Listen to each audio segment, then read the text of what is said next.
Hello everyone and welcome to all of you in my YouTube channel. In today's lecture, we will talk about the Knight. That is one of the most important pilgrims in our prologue to the Canterbury Tales by Geoffrey Chaucer. In my first video, I have already discussed about the summary of the Knight character as well as character sketch of the Knight. आज की इस video में हम इस character के through Geoffrey Chaucer ने जो major themes अपनी सोसाइटी के या अपने टाइम पीरियड के हाईलाइट किए हैं उनको डिस्कस करेंगे और इसके अलावा हम इस कैरेक्टर का क्रिटिकल एनालिसिस करेंगे जो कि इस वीडियो का बहुत ही इंटरेस्टिंग पार्ट होने वाला है। तो without wasting a single minutes let's explore the whole character. First of all हम बात करेंगे themes reflected in the knight portrait. Geoffrey Chaucer ने नाइट के कैरेक्टर के पोर्ट्रेट के थ्रू या नाइट के कैरेक्टर स्केच के थ्रू जो मेजर थीम्स हाईलाइट किए हैं उनको वन बाय वन डिस्कस करते हैं। फर्स्ट थीम हमारे पास जो हाईलाइट होता है that is chivalry and idealism. The knight reflects the code of chivalry where honor, loyalty and services are central values। अब यहाँ पे नाइट का जो करेक्टर है वो कोड ऑफ शिवालरी को रिप्रेजेंट कर रहा है कि एक ट्रू नाइट में कौन कौन सी कैरेक्टरिस्टिक्स होनी चाहिए, जैसा कि उसमें शिवॉलरी हो, ऑनर हो, लॉयलिटी हो और उसकी सर्विसेज जो हो वो इसके लिए सेंट्रल वैल्यू हो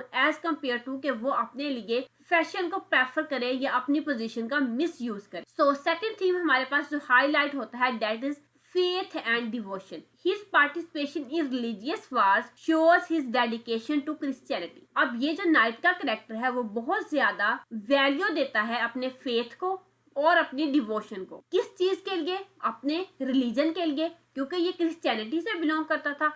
इट मीन्स डैट कि इसके लिए जो इसका रिलीजन है वो सेंट्रल थिंग है जिसके लिए इसने बहुत सी वार्स में भी पार्टिसिपेट किया। नेक्स्ट हमारे पास थीम है humanity versus pride. Although he is highly respected he shows no arrogance. अगरचे ये बहुत ही रिस्पेक्टेड कैरेक्टर है हमारे पास, इट मीन्स दैट मैं आप लोगों को ऑलरेडी बता चुकी हूँ कि इसने बहुत सी वार्स में पार्टिसिपेट किया और उन वार्स को ये जीत कर भी वापस आया, लेकिन इसके बावजूद भी इसमें किसी किस्म का एरोगेंस नहीं है। मतलब कोई भी इसमें शो ऑफ की नेचर ही नहीं है कि अपनी इन कैरेक्टरिस्टिक्स का मिसयूज करे या अपनी इस पोजीशन का मिसयूज करे। Chaucer contrast him with other pilgrims who lack such विर्च्यूज।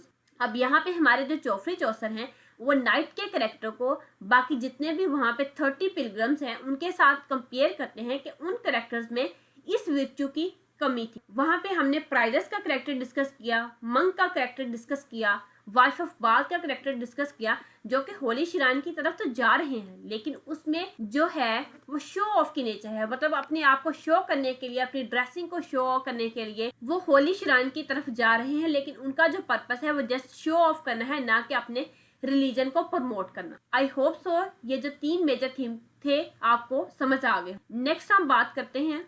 Next जो हमारे पास थीम है that is medieval social order. के मेडिवल टाइम पीरियड पे 11 से 1500 की जो सेंचुरी की सोसाइटी थी उनमें क्या सोशल ऑर्डर्स फॉलो किए जाते हैं। The night represent the nobility in Chaucer's state stair symbolising how an ideal nobleman should behave. अब यहाँ पे जो हमारे जोफ्री चौसर ने नाइट के कैरेक्टर को इतना ज्यादा आइडियलाइज किया है उसके बिहाइंड क्या पर्पस है? उसके बिहाइंड यही पर्पस है कि वो एक नोबल मैन की कैरेक्टरिस्टिक्स को हाईलाइट करना चाह रहे हैं कि एक नोबल पर्सन के अंदर कौन कौन सी कैरेक्टरिस्टिक्स होनी चाहिए या कौन से ऐसे फीचर होने चाहिए जो एक कॉमन मैन को एक नोबल पर्सन के रैंक तक लेके जा सकते हैं, जो कि वो ऑलरेडी बता चुके हैं कि उसमें ब्रेवरी होनी चाहिए, ऑनर होना चाहिए, लॉयलिटी होनी चाहिए। ये तमाम चीजें एक कॉमन इंसान को भी एक बहुत हाई रैंक की तरफ लेके जा सकते। नेक्स्ट हम क्रिटिकल एनालिसिस पे बात करेंगे जो कि इस वीडियो का बहुत ही इंटरेस्टिंग टॉपिक है और आपके पेपर पॉइंट ऑफ व्यू से भी आपको बहुत ज्यादा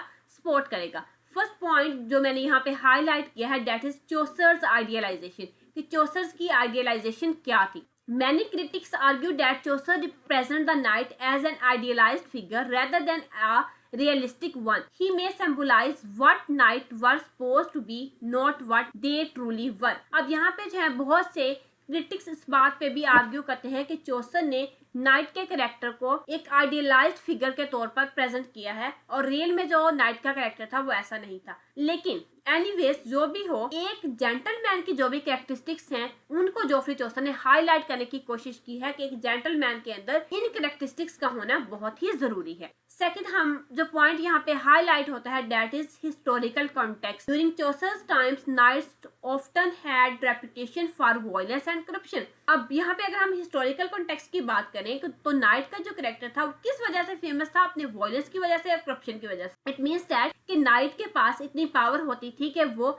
अपनी सोसाइटी में करप्शन का प्रमोट कर सके, लोगों पर वायलेंस का। But Chaucer shows that knight as the perfect gentleman war. लेकिन हमारे जोफ्री चौसर ने इसको एक परफेक्ट जेंटलमैन वॉरियर के तौर पर प्रेजेंट किया है। इट मीन्स दैट कि वो उस सोसाइटी की करप्शन को शो ऑफ करना चाह रहे थे कि रियल में जो नाइट का कैरेक्टर कैसा था और जो हमारे जोफ्री चौसर ने उस कैरेक्टर को प्रेजेंट किया है वो किस वे में पोर्ट्रेट किया है। जैसे कि वहाँ पे इस कैरेक्टर में वायलेंस और करप्शन बहुत ही कॉमन चीज थी, लेकिन हमारे जोफ्री चौसर ने इसको एज अ परफेक्ट जेंटलमैन के तौर पर प्रेजेंट किया है। नेक्स्ट हमारे पास है कंट्रास्ट विद अदर पिलग्रम्स। अब जोफ्री चौसर जो है वो इस कैरेक्टर का कंट्रास्ट शो कर रहे हैं जो कि बाकी पिलग्रम्स थे। 31 जो बाकी पिलग्रम्स हैं उनके साथ इसका कंट्रास्ट शो कर रहे हैं। The knight honesty and humanity sharply contrast with figures like the pardoner or the summoner who are corrupt and hypocritical। अब जो नाइट का कैरेक्टर है वो एक परफेक्ट कैरेक्टर है जो कि एक जेंटलमैन की ट्रू नेचर को या ट्रू रिस्पॉन्सिबिलिटीज को और ट्रू कैरेक्टरिस्टिक्स को हाईलाइट करता है। लेकिन इसके कंट्रास्ट में जो अदर दो यहाँ पे कैरेक्टर दिखाए गए हैं जिनमें पार्टनर का कैरेक्टर है, सोमनर का कैरेक्टर है, वो बहुत ही ज्यादा अपनी सोसाइटी के साथ करप्शन को शो कर रहे हैं और हाइपोक्रिटिकल टाइप की उनकी नेचर है कि उनकी अपीयरेंस कुछ और है और उनकी रियलिटी कुछ और है। नेक्स्ट हमारे पास है moral lesson. Through the night Chaucer suggest that true nobility is not in wealth over show.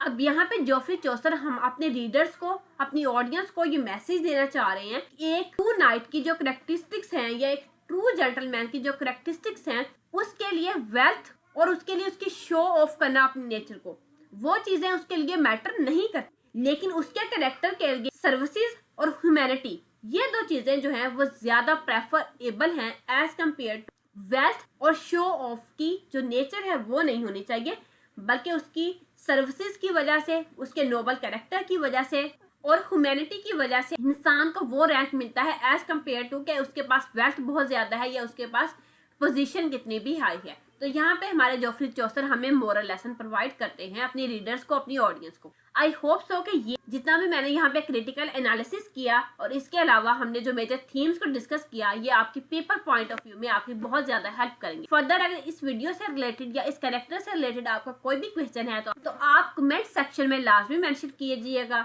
सो अगर आपको ये वीडियो हेल्पफुल लगी है तो please subscribe my channel for more informative videos. Thank you for watching this video.